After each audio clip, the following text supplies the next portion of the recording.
que me acompañen en sus Biblias al libro a la carta de Pablo a los Romanos, o libro a los Romanos, capítulo 1, específicamente los versos 16 al 18. Romanos 1, 16 al 18. Y hemos titulado este mensaje El poder del Evangelio.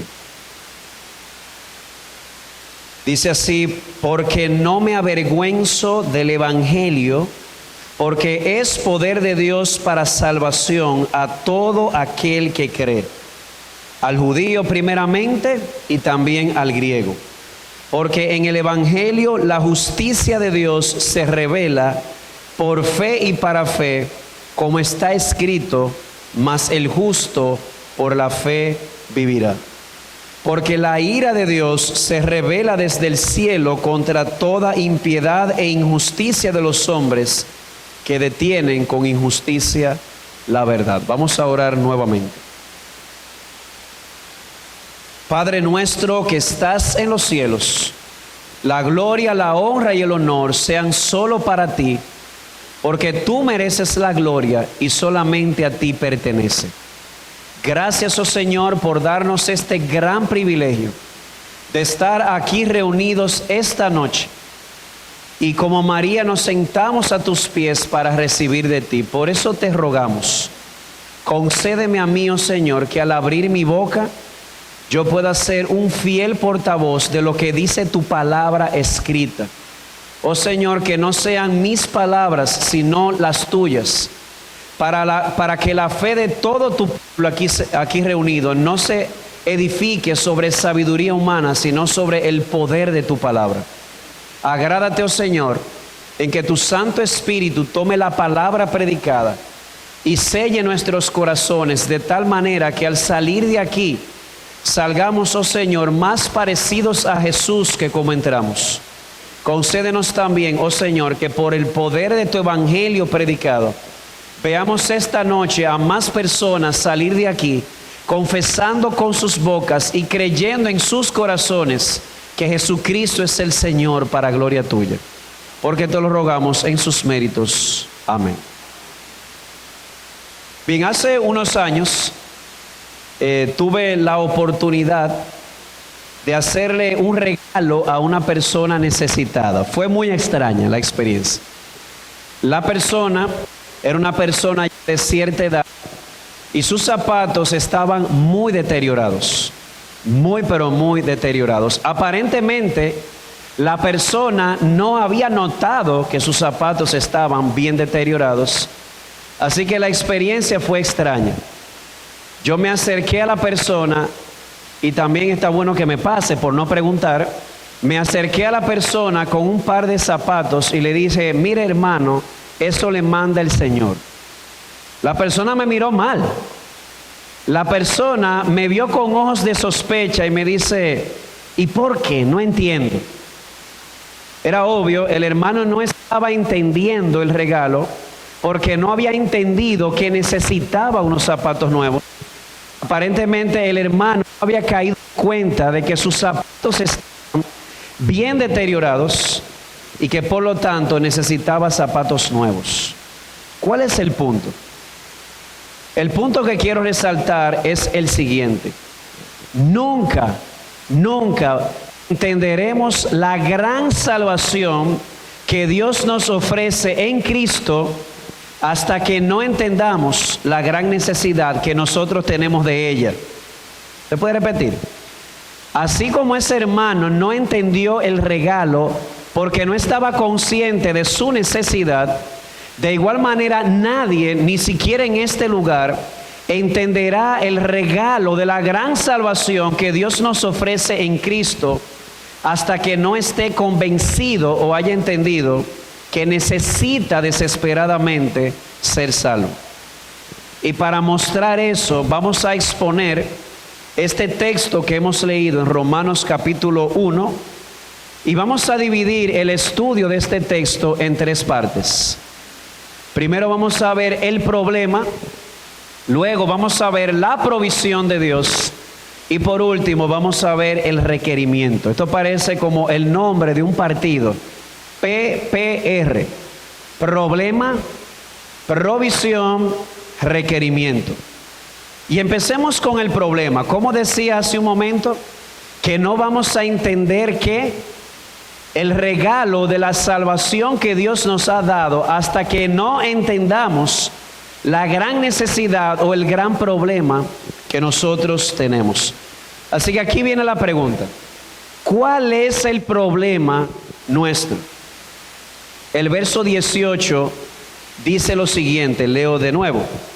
Dice: porque la ira de Dios se revela desde el cielo contra toda impiedad e injusticia de los hombres que detienen con injusticia la verdad. Hermanos, según este versículo, todo ser humano, desde el rico hasta el pobre, desde el empresario hasta el obrero, todo ser humano necesita desesperadamente ser salvo. Pero ¿ser salvo de qué? Bueno, el verso 18 que acabamos de leer nos muestra que el ser humano necesita ser salvo de dos cosas. En primer lugar, el ser humano necesita ser salvo de sí mismo.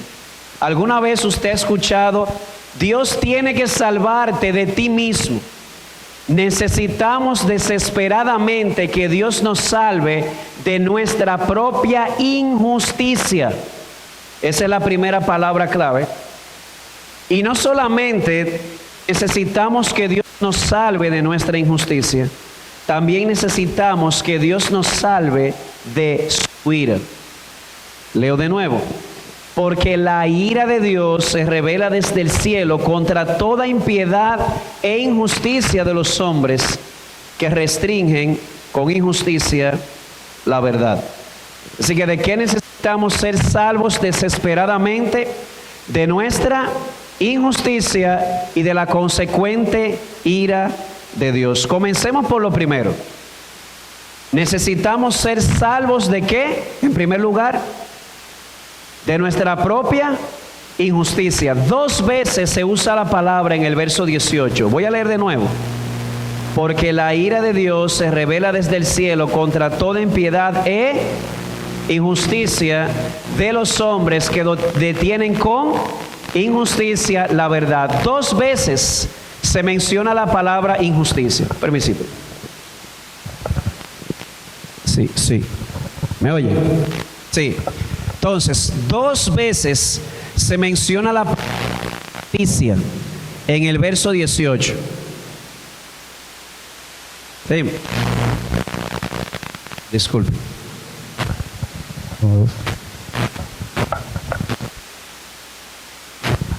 Sí. 1, 2. No lo hacemos.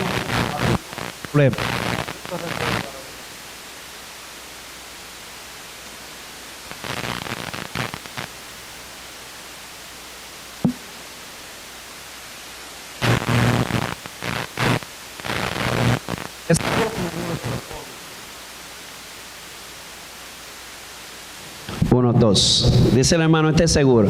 No se preocupen, no se carguen. Ya nosotros hemos visto en nuestra iglesia que la tecnología funciona perfectamente hasta que llega un visitante. ¿Por qué será? El Señor tiene su propósito y su sentido del humor. Pero bueno, el punto es el siguiente, vuelvo atrás. Necesitamos desesperadamente que Dios nos salve ¿de qué? De nuestra injusticia y de su ira. Comenzamos hablando de la injusticia. 2 veces dice Pablo en el verso 18 que la ira de Dios se revela contra la injusticia y la impiedad de aquellos que detienen con injusticia la verdad de Dios. Pero eso levanta una pregunta. Señor predicador, ¿qué es injusticia? Bueno, el verso 18 no nos da una definición, no define lo que es injusticia, pero sí nos describe lo que hace la injusticia. ¿Y qué hace la injusticia? Dice el verso 18 que detiene con injusticia la verdad. No nos dice que la justicia es esto, simplemente nos dice que la injusticia nuestra se caracteriza porque restringe la verdad o detiene la verdad. Sí, pero yo necesito, pastor, que usted me dé más data, como dicen por ahí. Yo necesito que usted explique eso. ¿Cómo es eso de detener la verdad con injusticia? ¿Cómo es eso de que la injusticia consiste en detener o en restringir la verdad? Bueno, hay que explicar tres cosas aquí. Número uno, ¿cuál es la verdad que se detiene? Número dos, ¿qué significa detener la verdad? Y tercero, ¿cómo se detiene la verdad? Comencemos por lo primero. ¿De qué necesitamos ser salvos? De la injusticia. ¿Qué hace la injusticia que detiene la verdad? La pregunta es, ¿cuál verdad? Eso se responde en los versos 19 y 20. Lean conmigo. Dice, porque lo que de Dios se conoce les es manifiesto, pues Dios se lo manifestó, pues las cosas invisibles de Él, su eterno poder y deidad, se hacen claramente visibles desde la creación del mundo, siendo entendidas por medio de las cosas hechas, de modo que no tienen excusa. ¿De cuál verdad está hablando Pablo? ¿Cuál es la verdad que el hombre injusto detiene? Bueno, dice el texto que esa verdad tiene que ver con lo que de Dios se conoce. Usted sabe que todo ser humano conoce algo acerca de Dios. Desde la persona más civilizada en Estados Unidos hasta el caníbal en Papúa Nueva Guinea, dice Pablo aquí que algo de Dios conoce, lo que de Dios se conoce. Todo el mundo conoce algo acerca de Dios. ¿Con relación a qué? Verso 20 dice, cosas invisibles de Dios, como su eterno poder y su deidad. Mira, hermano y hermana, o amigo o amiga, no se necesita ser un genio de la NASA para observar las cosas hechas y llegar a la conclusión de que alguien poderoso lo hizo. Yo les voy a poner un ejemplo.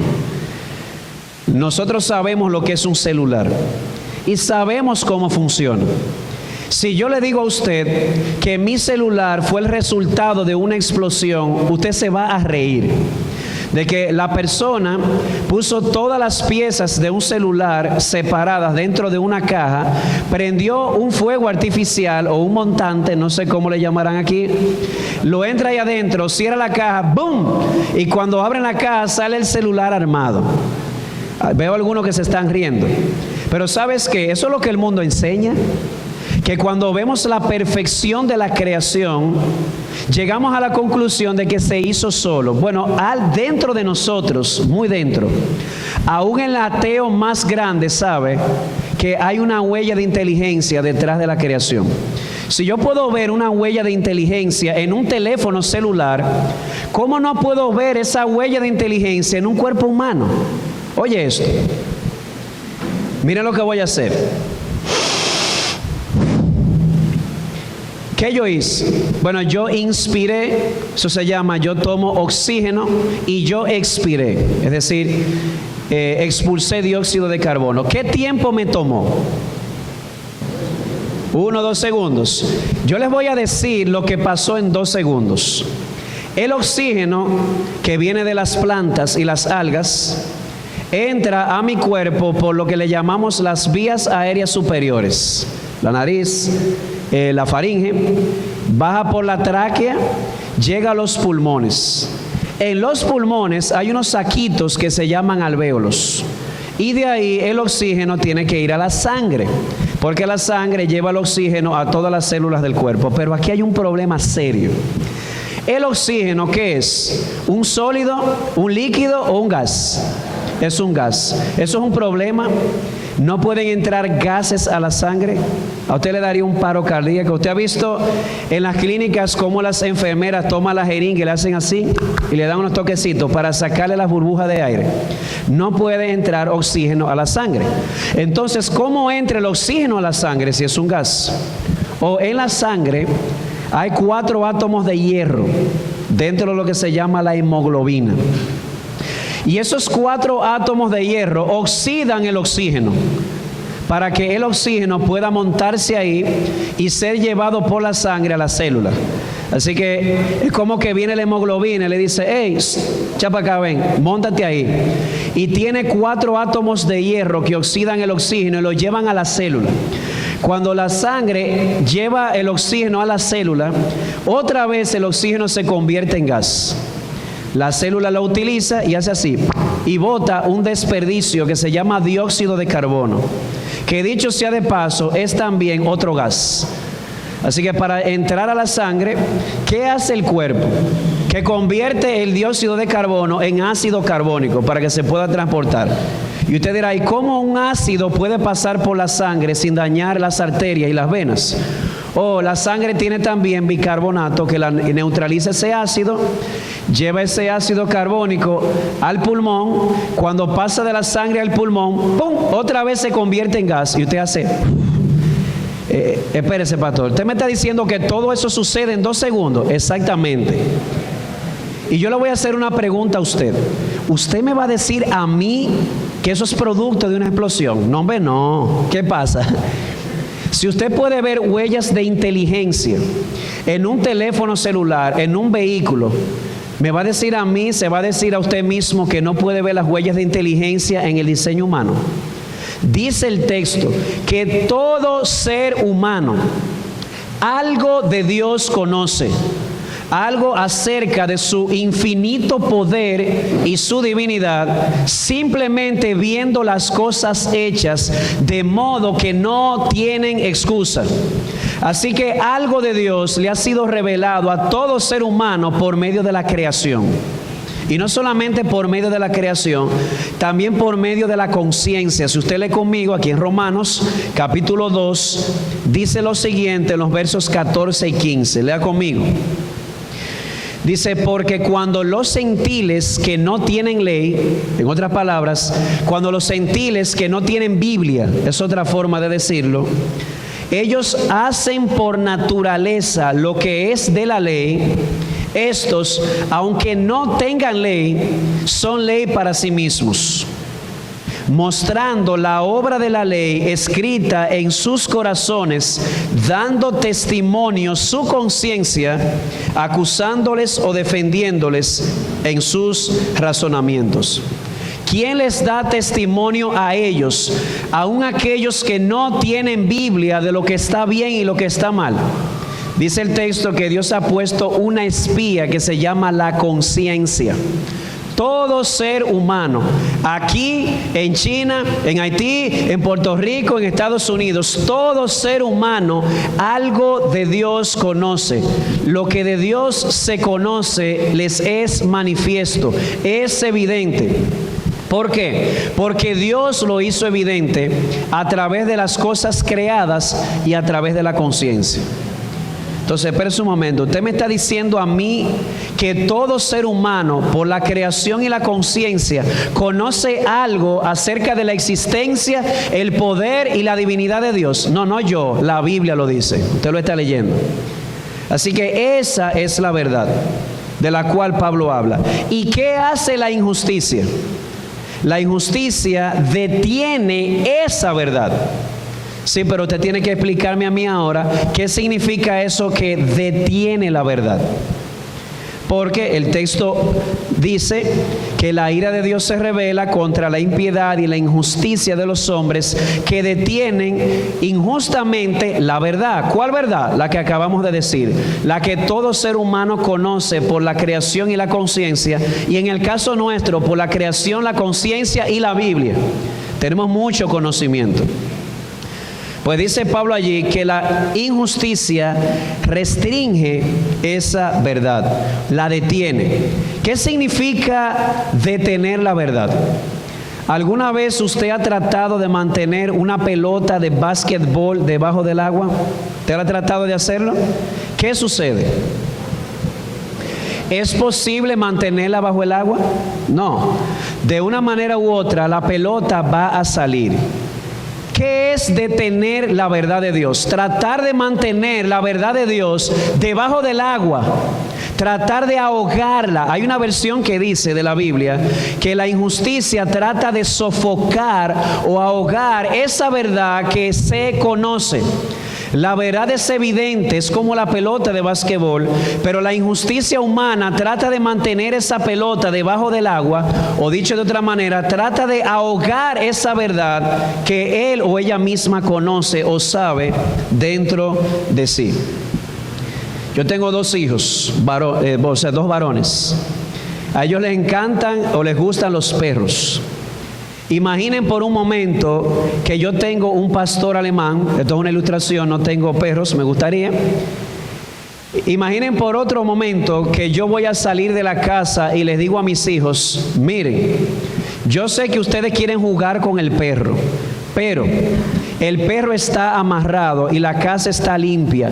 No pueden soltar el perro hasta que yo llegue. ¿Están claros? Sí, papi, dicen todos siempre. Resulta que me voy a trabajar y cuando llego en la tarde a la casa parece un vertedero. Parece un campo minado, pero después de haber explotado. Y está el sucio por todas partes. Y la primera pregunta que me hago es: ¿quién soltó el perro? Yo dije que no se podía soltar el perro. Ellos lo sabían. ¿Quién soltó el perro? Y cuando sigo avanzando en la casa, me encuentro al mayor de mis varones, a Caleb, que está todo mojado, sin camisa y con las patas del perro pintadas en el pecho. Pero sigo caminando y me encuentro a Samuel, el más pequeño, que está todavía estrujado de la cama, que está haciendo así, se está estirando, evidentemente se está levantando. Y yo vengo y digo: aquí va a haber un castigo ahora mismo. Samuel, el más pequeño, tú estás castigado. Y usted dirá: espérese, eso no suena justo. Ay, ¿por qué? Porque usted está castigando al más pequeño, aun cuando la evidencia claramente indica que el culpable es el más grande, no el más pequeño. Y aún yo viendo claramente que el más grande fue el que lo soltó, yo vengo y castigo al que estaba durmiendo. ¿Entiende la idea? ¿Qué es lo que quiero transmitir? Eso es lo que hace la injusticia.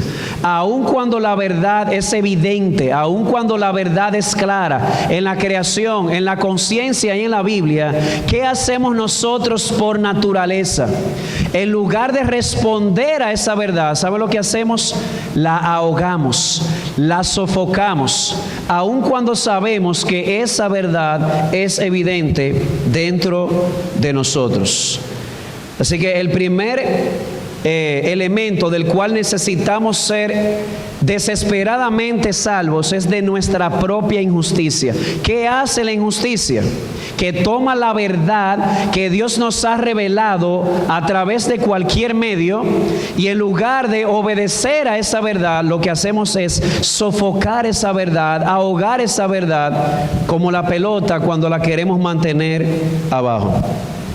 Sí, pastor, yo entiendo lo de la injusticia, detiene la verdad, la sofoca y la ahoga, pero ¿cómo hacemos eso? Porque ahogar la verdad suena como a una ilustración, pero ¿cómo en la vida práctica nosotros hacemos eso?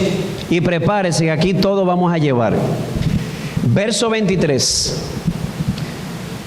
Dice: y cambiaron la gloria del Dios incorruptible en semejanza de imagen de hombre corruptible, de aves, de cuadrúpedos y de reptiles. ¿Qué hicieron? Cambiaron. ¿Qué cambiaron? La gloria de Dios por las criaturas. Pero ahí no termina. Verso 25. Ya que, ¿qué dice ahí?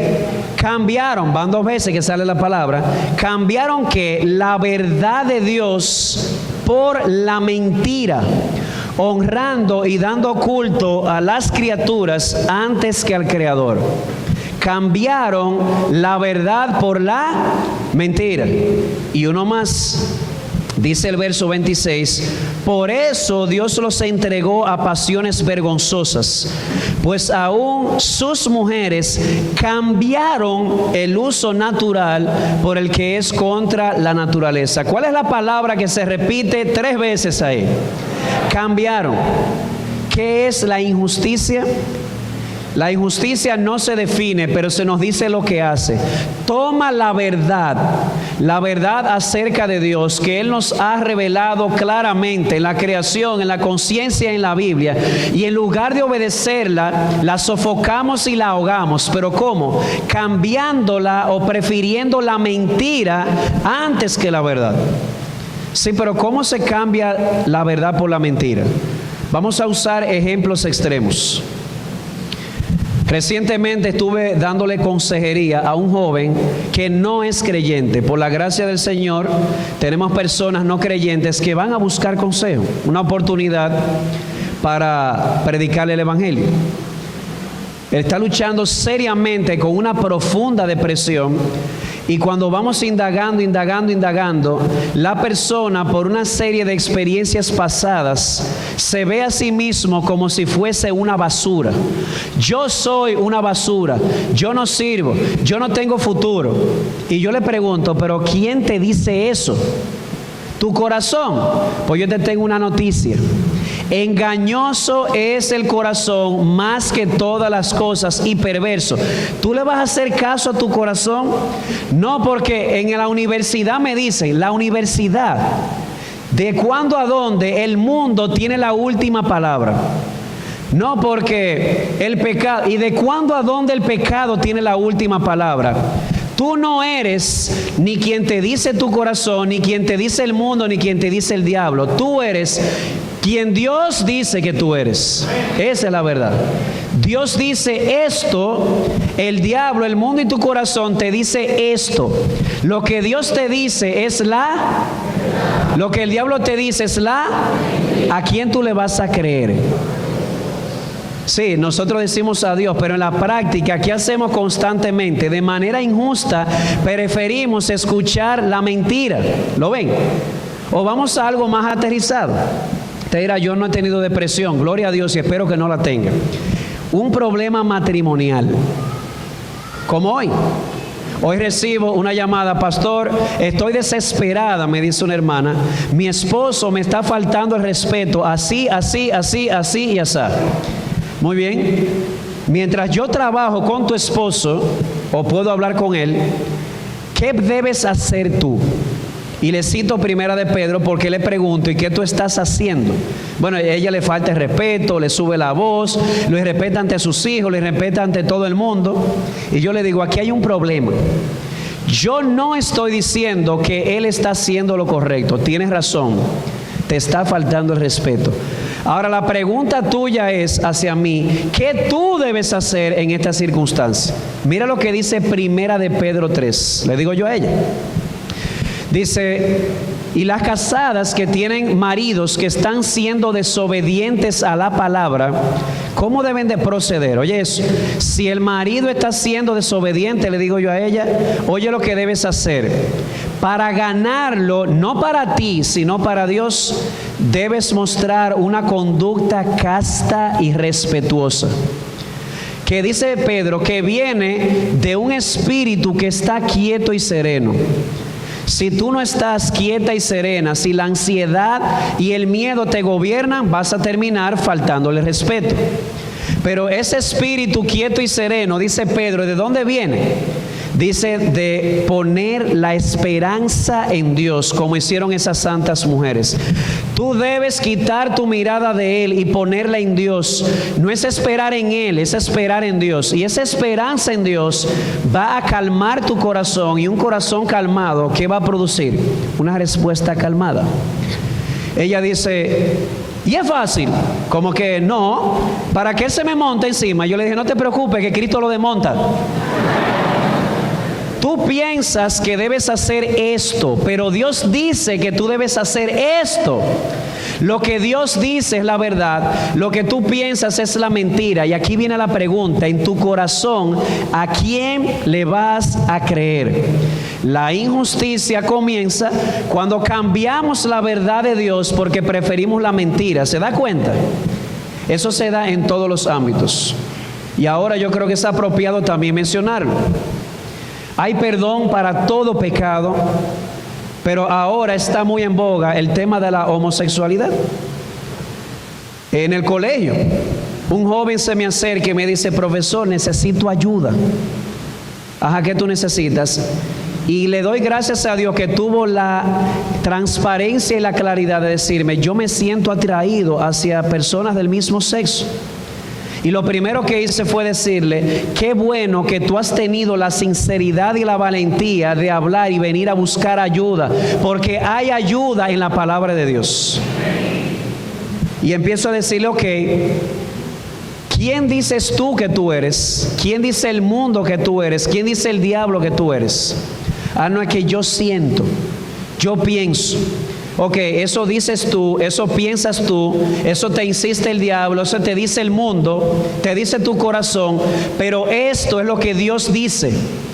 Dios dice que tú eres un hombre y la naturaleza lo confirma. En tus genes tú eres XY. ¿Y qué es eso? Mire, no hay nada intermedio adentro de nosotros, en los genes. Solamente dos opciones. Usted es XY hombre, XX mujer. No hay nada intermedio. Yo le dije a él: Dios dice en su palabra y te confirma por la naturaleza que tú eres un hombre. Esto dice Dios de ti. Eso te dice tu corazón, el diablo y el mundo. ¿A quién le vas a creer? No es tan sencillo, pero la fe comienza en un corazón que decide poner la verdad de Dios por encima de cualquier otra cosa. Y la injusticia es lo contrario. ¿Qué hace la injusticia? Que detiene la verdad, la sofoca, la ahoga. Pero ¿cómo se detiene la verdad? ¿Cómo se sofoca? ¿Cómo se ahoga? Dice Pablo: cambiándola, prefiriendo la mentira antes que la verdad de Dios. Por lo tanto, déjame decirte algo. La esencia de la injusticia no son las malas obras. Las malas obras son la manifestación, porque la esencia de la injusticia comienza dentro. La injusticia comienza en el corazón. La injusticia comienza dentro de ti cuando tú decides creerle al mundo, al diablo y al yo antes que creerle a Dios. Y cuando dentro de ti has preferido creerle al mundo, al diablo y al yo y no creerle a Dios, eso se va a manifestar con malas obras. Es como el ladrón. ¿Por qué roba el ladrón? Él tiene la verdad de Dios que le dice: no, tú tienes que estar contento y satisfecho con lo que yo te doy. Yo te voy a proveer lo que necesitas. Trabaja honradamente. ¿Qué le dice el corazón? No, eso no es suficiente. La pregunta es: ¿cómo comenzó a robar? Comenzó a robar porque dentro de sí prefirió creerle al diablo que creerle a Dios. Eso es como decirle a Dios: mentira tuya, no te creo, yo voy a hacer lo que yo pienso. ¿Se dan cuenta? La injusticia comienza adentro cuando cambiamos la verdad de Dios y preferimos la mentira. Y cuando usted decide creerle a la mentira, prepárese que viene cualquier tipo de injusticia. Versos 29 al 31. Oiga esto. Este es el resultado de una persona no creerle a Dios y creerle a la mentira. Dice: estando atestados de toda ¿qué? La ven de nuevo la palabra: injusticia, fornicación, perversidad, avaricia, maldad, llenos de envidia, homicidios, contiendas, engaños y malignidades, murmuradores, detractores, aborrecedores de Dios, injuriosos, soberbios, altivos, inventores de males, desobedientes a los padres, necios, desleales, sin afecto natural, implacables, sin misericordia. Ese es el resultado en la vida práctica, en la vida visible de una persona que en su corazón cambió la verdad de Dios y prefirió la mentira en su vida. Prefirió creerle a la mentira que creerle a Dios. Y yo le pregunto, ¿quién ha hecho eso? Romanos 3:23 dice, por cuanto todos pecaron.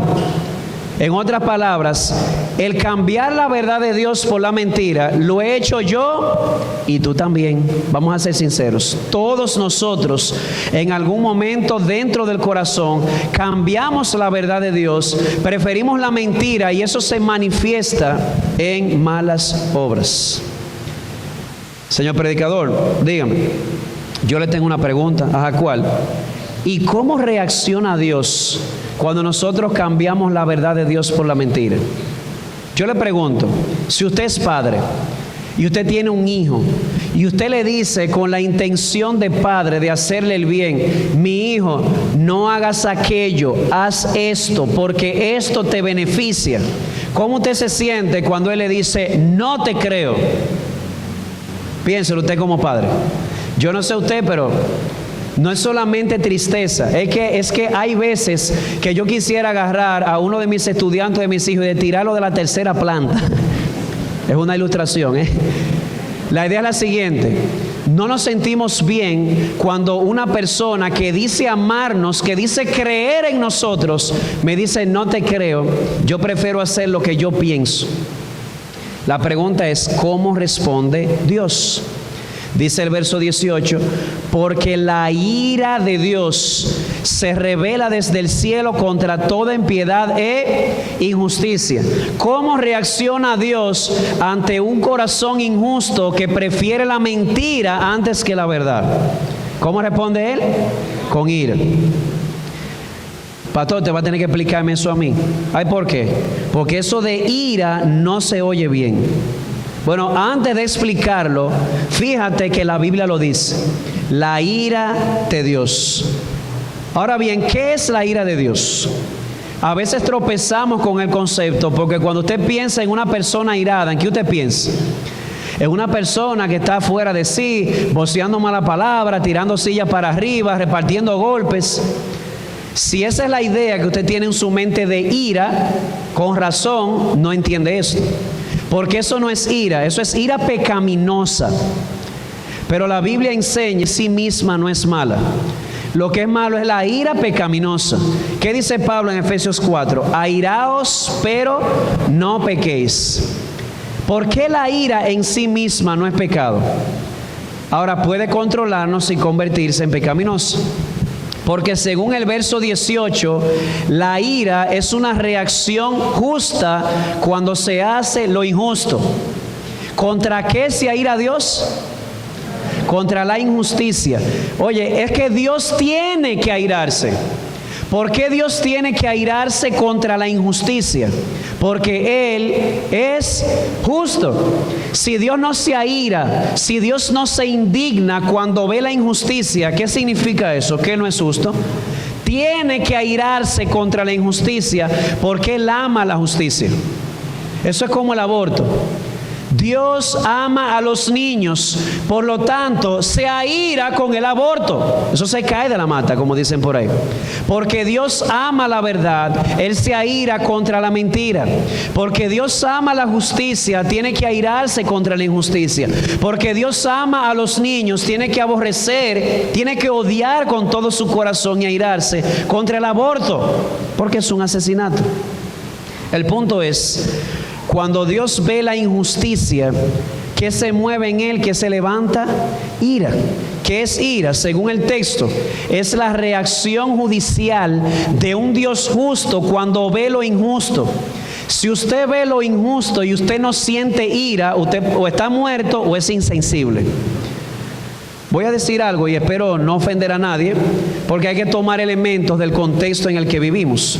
Yo no sé usted, pero usted sabe lo que yo sentí cuando aquella famosa mujer del país, que fue el cerebro de ese crimen, le bajaron la sentencia de 5 años a 2 años. Yo no sé lo que usted sintió. Mira, ya yo veo gente que dice, usted tiene razón, sí. Dentro de mí, hubo un sentimiento de indignación profundo que dijo lo siguiente: no puede ser, tiene que haber justicia. ¿Sabe cómo se llama ese sentimiento? Ira. Pero que yo pensaba que la ira era tirar silla, decir mala palabra. No, eso es ira pecaminosa. Pero la ira justa es aquella que reacciona de manera apropiada ante lo injusto y lo castiga. Eso es lo que Dios hace. Así que Dios se aira contra la injusticia. ¿Y cómo se manifiesta la ira de Dios? Terrible. Según el libro de Romanos, la ira de Dios se revela de tres formas. En Romanos 5 vemos cómo Dios permite en su ira la miseria y el dolor por causa del pecado. ¿Qué dice Romanos 5:2? Que el pecado entró en el mundo por un hombre, y por el pecado que entró, la muerte, la miseria. Una de las manifestaciones de la ira de Dios contra la injusticia es permitir que la miseria y el dolor entren.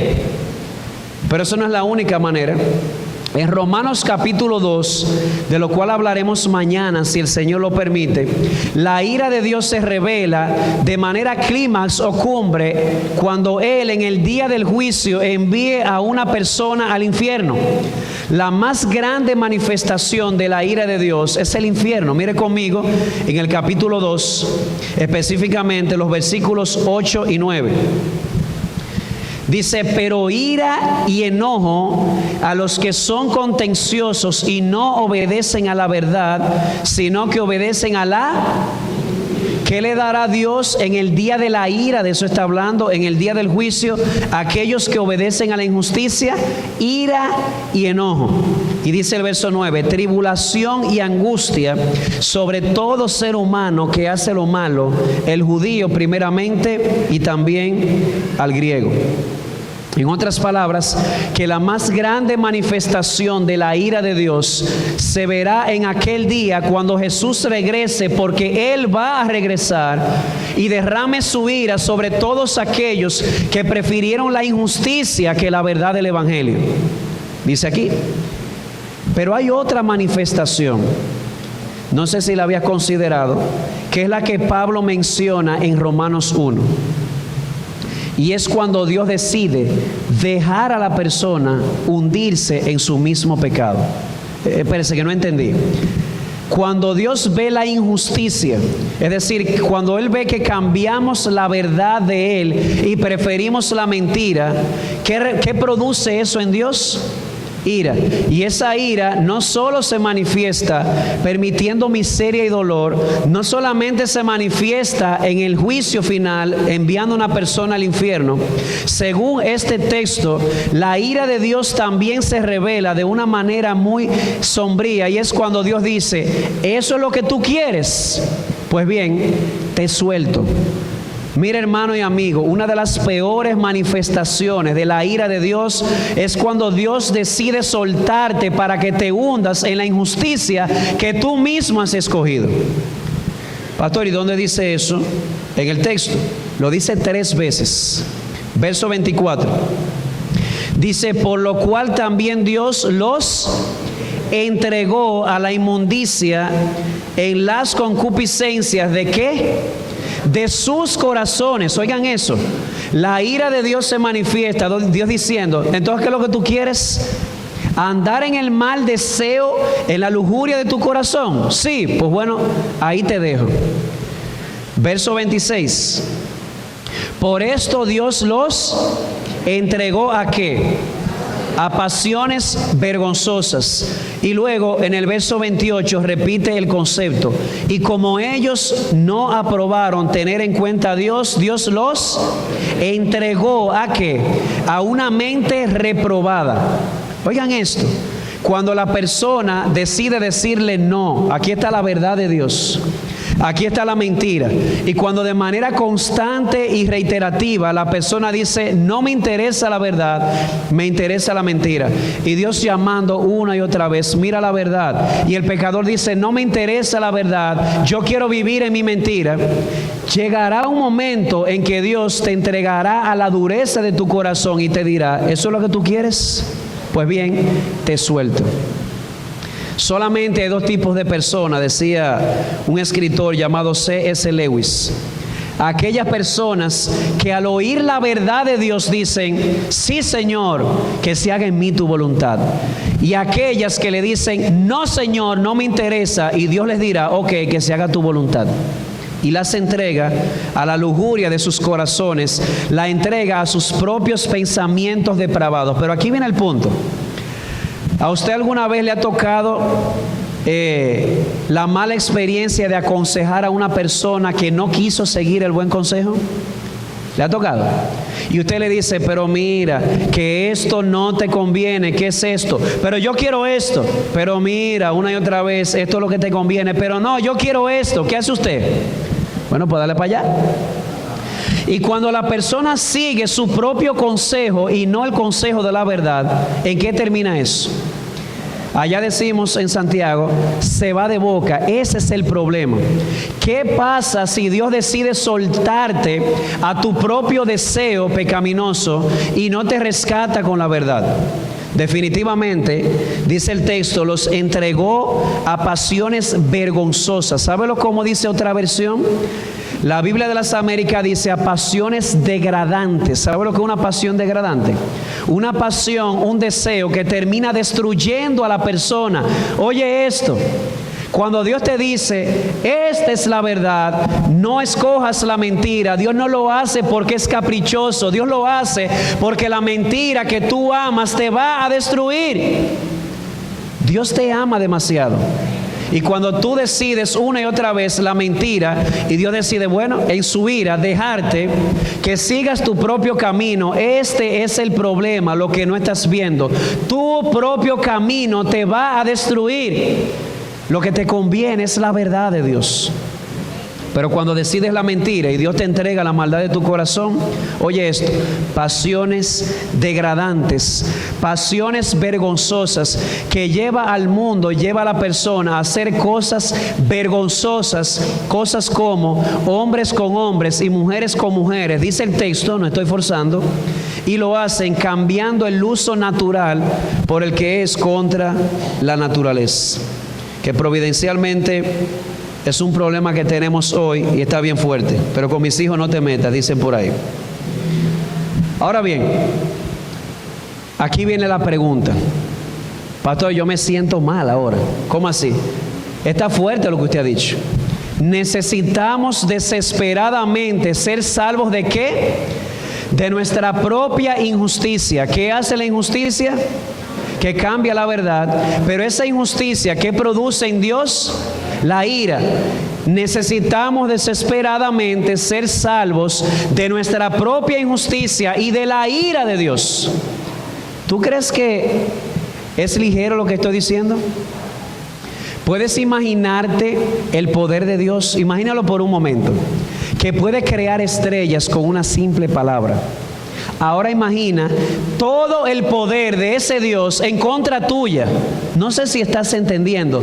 Tienes que ver que tu zapato no está bien. ¿Recuerdan la ilustración? Tienes que entender que tu condición es urgente. El problema de tu injusticia y el problema de la ira de Dios es un problema serio y necesitas ser salvo. Pues aquí viene la buena noticia. Número 2. Hay solución. Versos 16 y 17 de Romanos 1.